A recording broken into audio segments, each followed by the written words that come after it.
they took a child's bicycle and painted it gold and awarded each month to the school that has the greatest number of riders riding to school that month. So I said, this is like the maillot jaune in the Tour de France.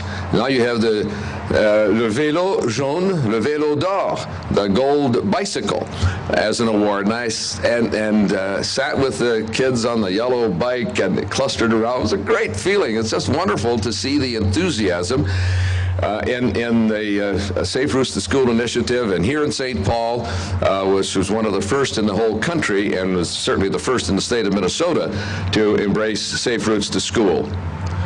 What you're engaged in here in Transit for Livable Communities is living up to everything that I expected it would accomplish and more. And great new initiatives, including the bikes that you see. You can't miss them. My goodness, I love that. It's a little bit heavier than my Trek Madone. You really need leg power to pedal that. But on the other hand, it's not going to be demolished on the roads. You won't get a flat on it, I don't think, and it'll get you wherever you need to go. Washington, D.C. has this program. Chicago has this initiative. Several cities in the United States. Paris, Hamburg in Germany. The image I have was on a city street in Paris where one of their vélo de ville, their city bikes, one of these type rentals, with this rider was waiting for the light to change right next to a Lamborghini. Isn't that the perfect image? This is the way to get around on your rental bike. But it is, what this means is that bicycling has come full circle. At the turn of the 19th century, in 1894, there were more bicyclists in America than citizens in the state of Minnesota. And those bicyclists got up a petition to the U.S. Congress. They got 150,000 signatures on a big roll of paper and put it on one of those telephone cables, those big cable drums. Put that on a railroad car and pulled it into Union Station in Washington. And then they got a horse-drawn carriage to haul it up to Capitol Hill and rolled it into the Appropriations Committee meeting room, asking for an appropriation of $10,000 to study and to plan the development of a system of paved roadways for the newfangled horseless carriages that were using the bike trails, causing ruts and causing cyclists to have face plants, as they called them, or headers. Congress appropriated the funds.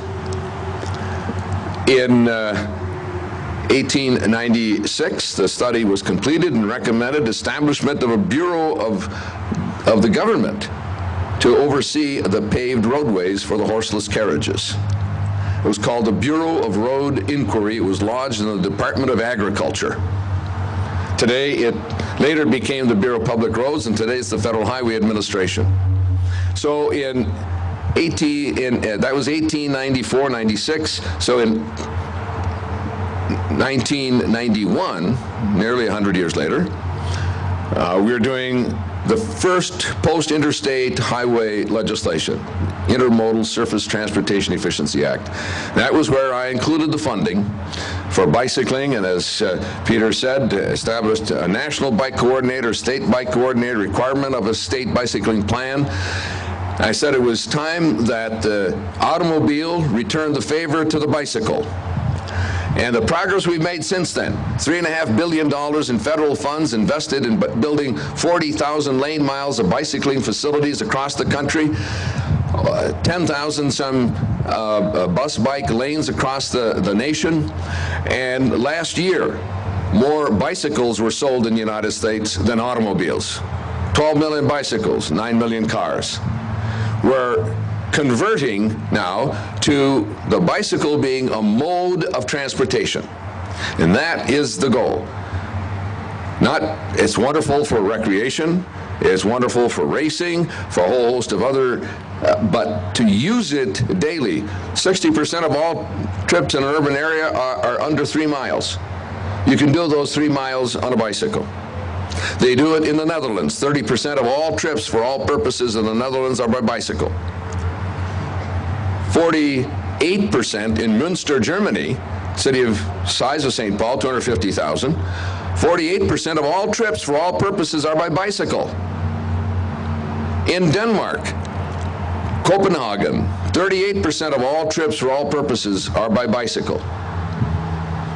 It's the headquarters of the biggest pharmaceutical in the world, Novo Nordisk.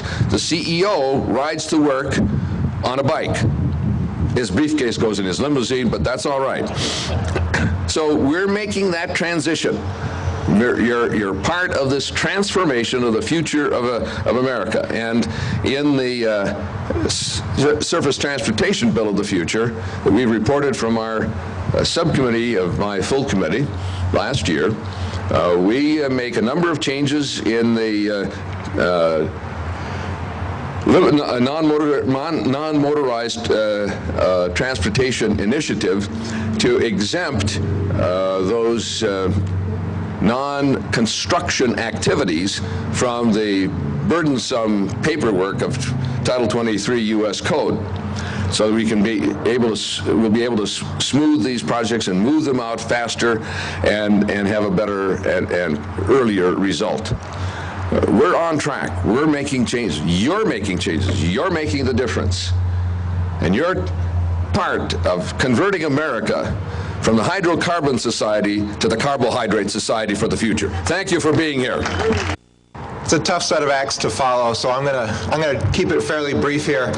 I do want to mention, though, that we really wouldn't be here at all today if it wasn't for the leadership of Congressman Oberstar on this program, on this issue for the last several decades, but in particular recently with the non-motorized transportation program.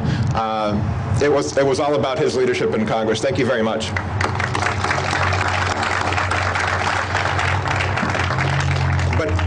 I want to add that the rest of you who are here are the bigger reason why this has been successful. These projects are the culmination of a lot of work at the grassroots level. People in St. Paul and across the country are demanding these kinds of better facilities, safer facilities for biking and walking, and it's our job just to follow, and hopefully we're getting better at doing that. I had the opportunity to be out in Portland with Commissioner McLaughlin, and one of the things that they're touting out there with regard to their successes with bicycling is that it's not just sort of the transportation benefits and the environmental benefits and the health benefits.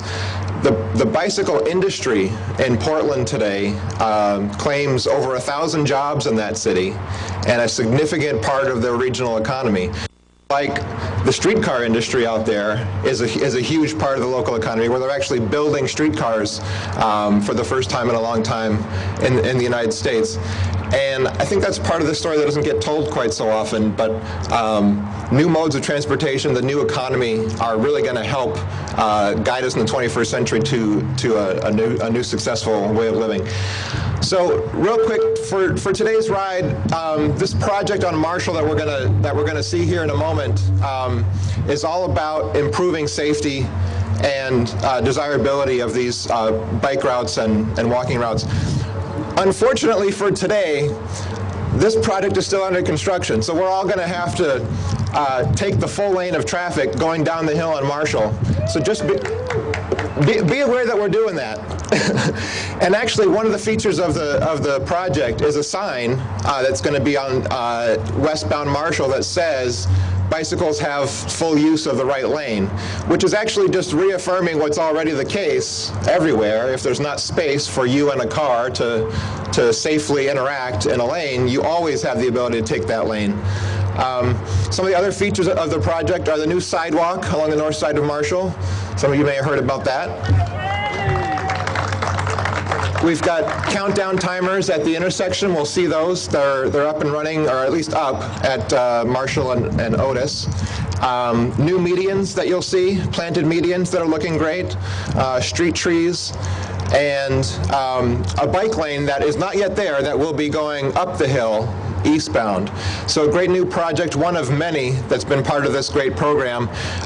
So just when we're out there, we're going to be following the rules of the road.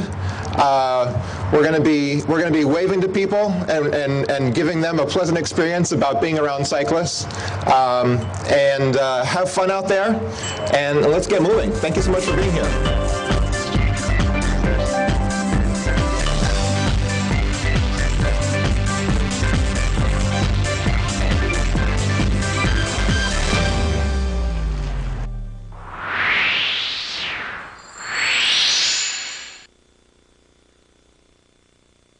Autumn is in the air here in St. Paul, and that means it's time for St. Paul Public Works to sweep all 871 miles of city streets. This annual fall cleaning will take approximately 4 weeks to complete. We need your help. Temporary no parking signs will be posted ahead of the crews, so move your car and make room for the sweepers and avoid a ticket or tow. One more thing. It is not okay to sweep your leaves out into the street. Sweeping makes the streets look cleaner, but it also protects the environment by keeping pollutants out of the storm drains.